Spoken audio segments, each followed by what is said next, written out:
distintas según las cifras y las técnicas de medición y demás, pero todos los indicadores y los analistas coinciden en que hay un aumento considerable de la pobreza en estos últimos 11 meses. Queríamos tener tu percepción.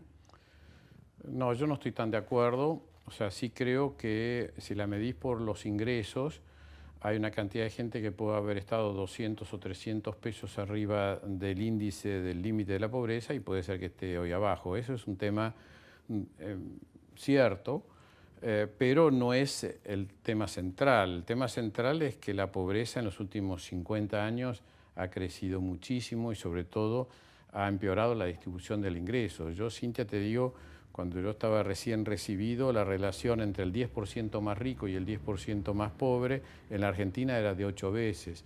Después llegó a ser 40 y pico de veces, el kirchnerismo lo bajó a 20 y pico de veces y en los últimos años estuvo estancado más o menos al mismo nivel. Con lo cual no creo que haya habido un empeoramiento. Sí, puntualmente ha habido en los últimos 12 meses, producto de la devaluación y de los aumentos de tarifas, una corrección de dos precios relativos, el tipo de cambio que afecta a los alimentos en Argentina y de la energía.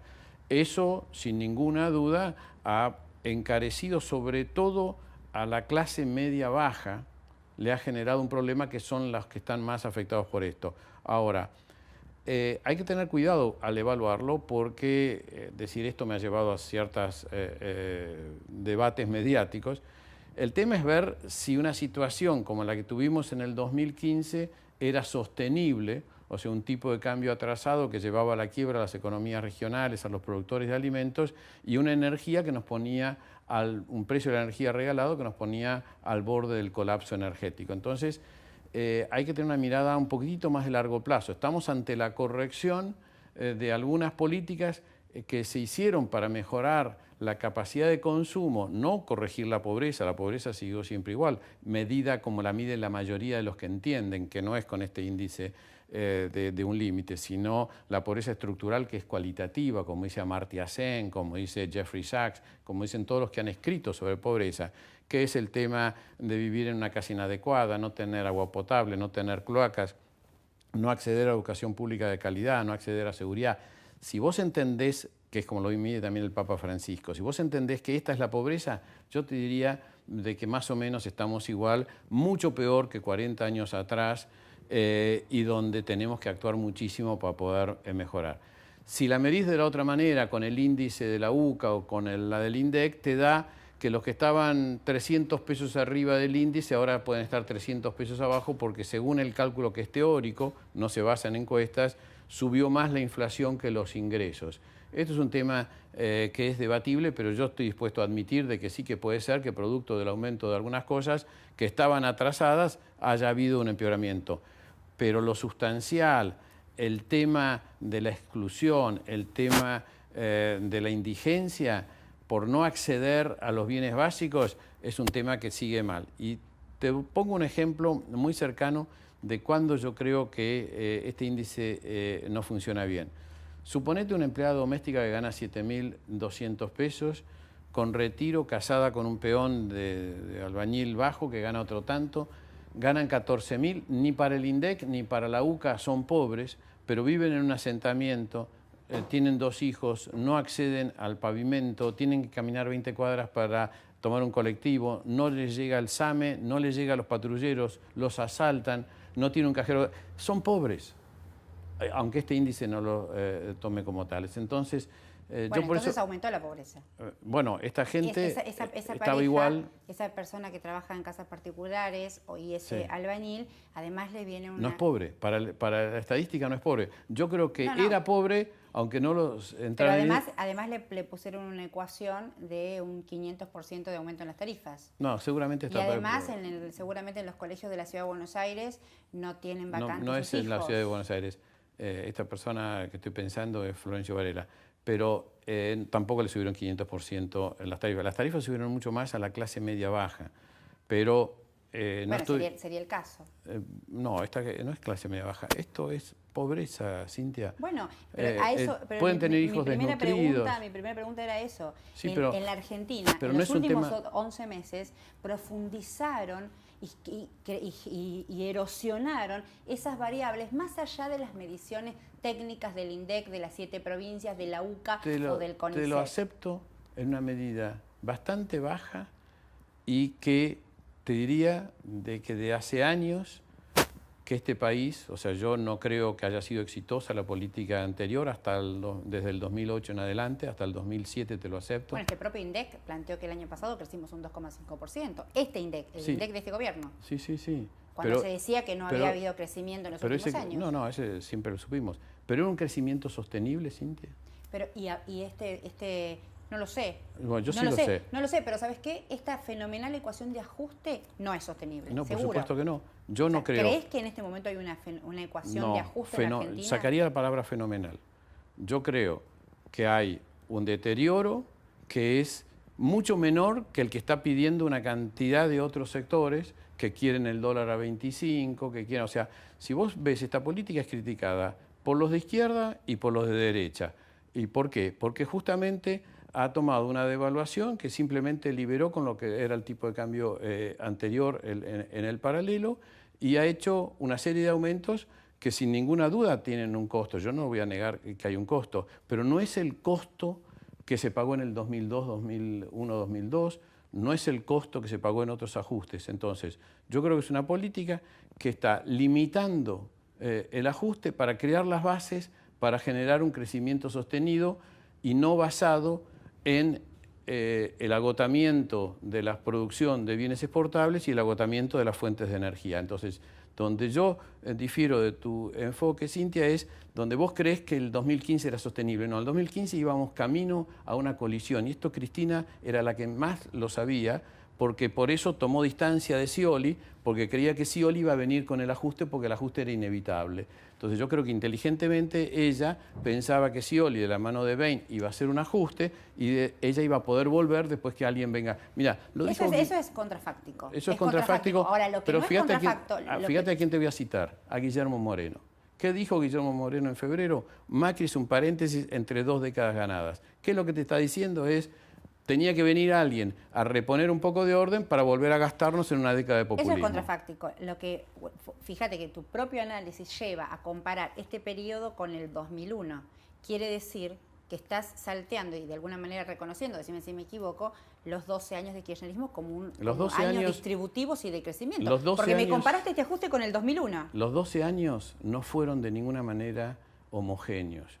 Hubo una primera etapa virtuosa que me cansé de aplaudir, y a vos te consta, y a Víctor Hugo le consta, que me cansé de aplaudir mientras estaba Lavagna, mientras estuvo Pratgay, y que duró hasta el 2006. En el 2007 empezaron a trampear las estadísticas de inflación y empezó a aparecer la pobreza. Una pobreza que al 2015 era mayor que en el 2007. Eso también vas a ver que está muy claro en las estadísticas. Entonces, no me mezcles, no me hagas un promedio de Cristina y Néstor, no. Néstor tuvo una buena gestión económica y Cristina tuvo una pésima gestión económica. En 2015 la Argentina creció un 2,5%. No tiene ninguna importancia que haya crecido. ¿Cómo no tiene ninguna importancia si decíamos que no iba a haber crecimiento? No tiene ninguna importancia. O sea, no estaba instalada la ecuación del desempleo. Llegamos al 2015. No estaba instalada la ecuación del desempleo. ¿Cómo se ve que mirás solamente algunas estadísticas? No, estoy hablando no miro algunas estadísticas. Yo te digo, vos no seas tan ortodoxo. No soy nada ortodoxo. Nunca he sido ortodoxo. Y entonces no podés decir que esas variables no son importantes. Perdóname, ya el año pasado había 16.000 despedidos en la industria frigorífica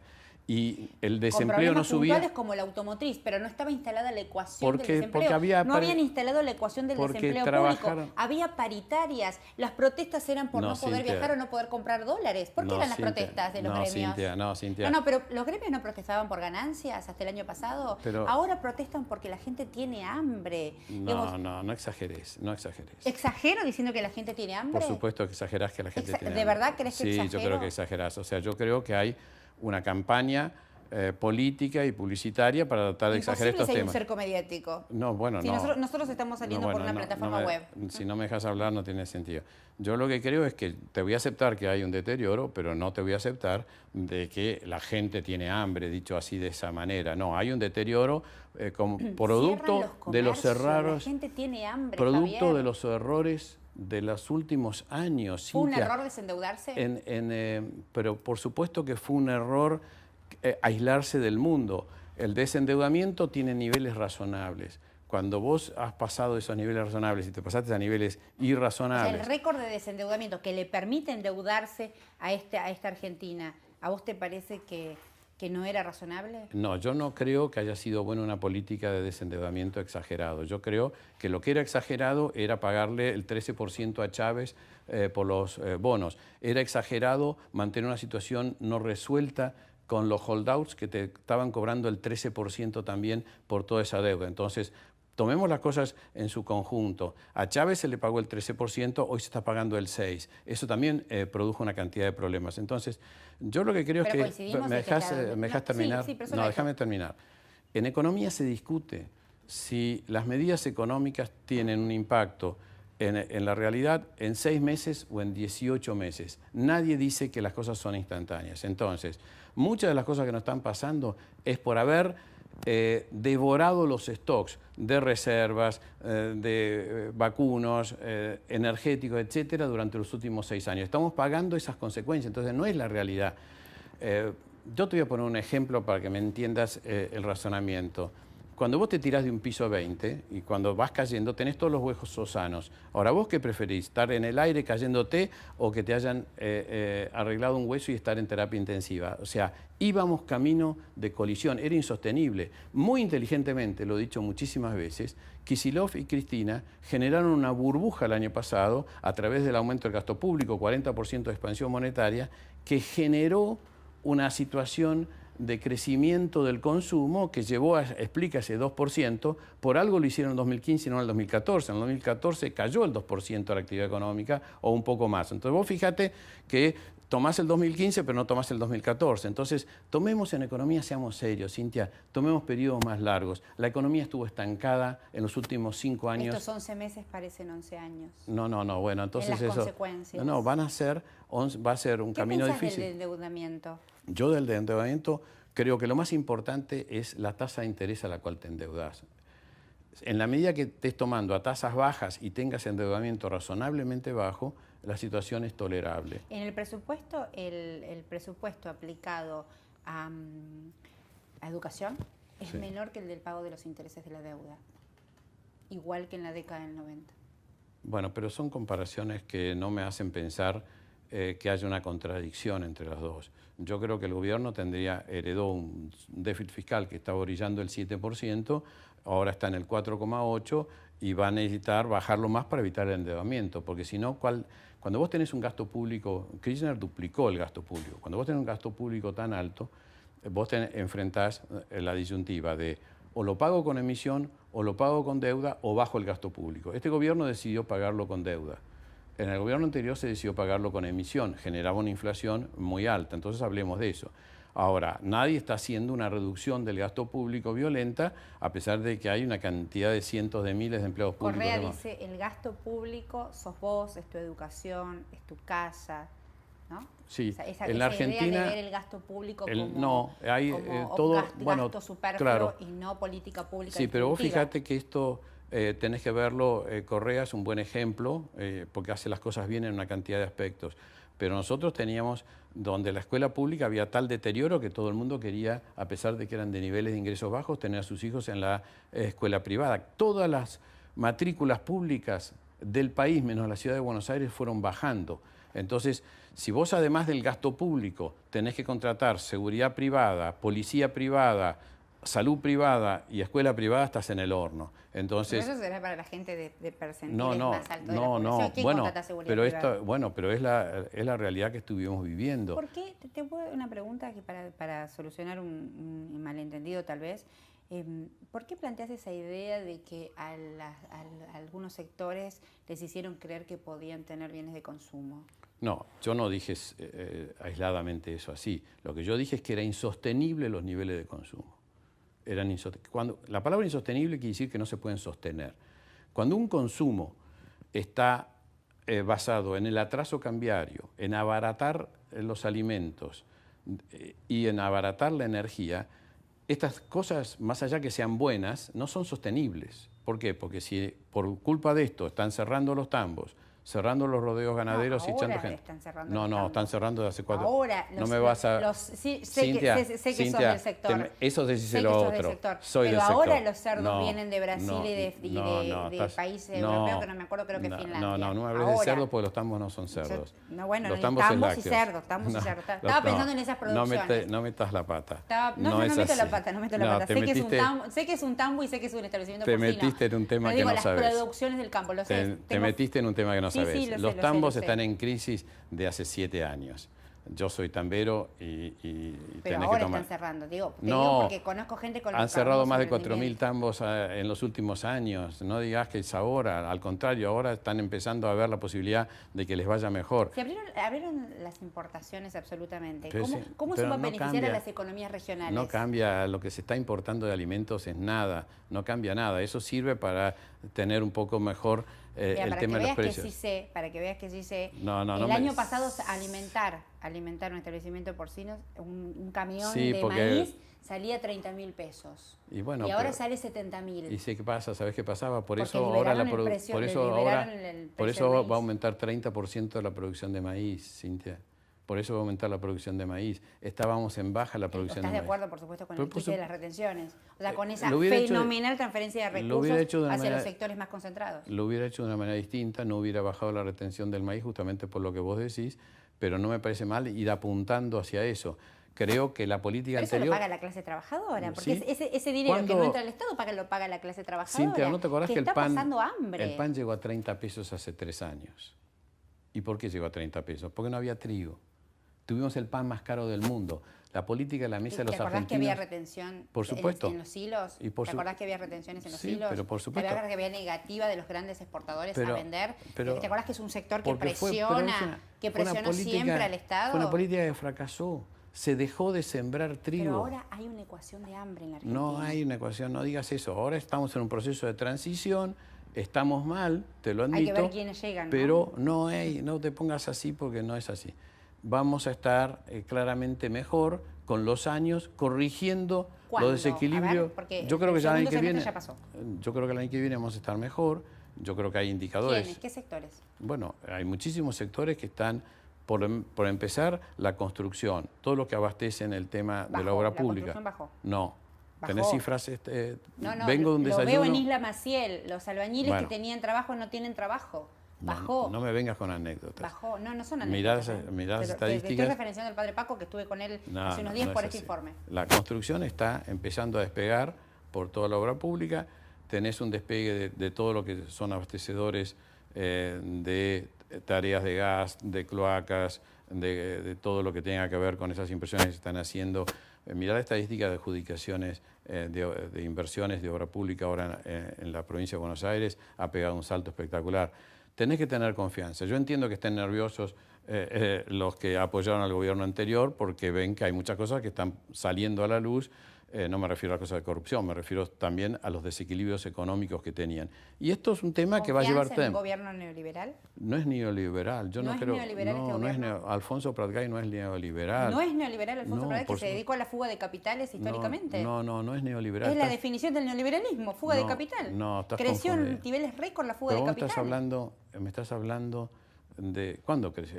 ¿En el kirchnerismo hubo una fuga de capitales? Sí, hasta antes del cepo cambiario.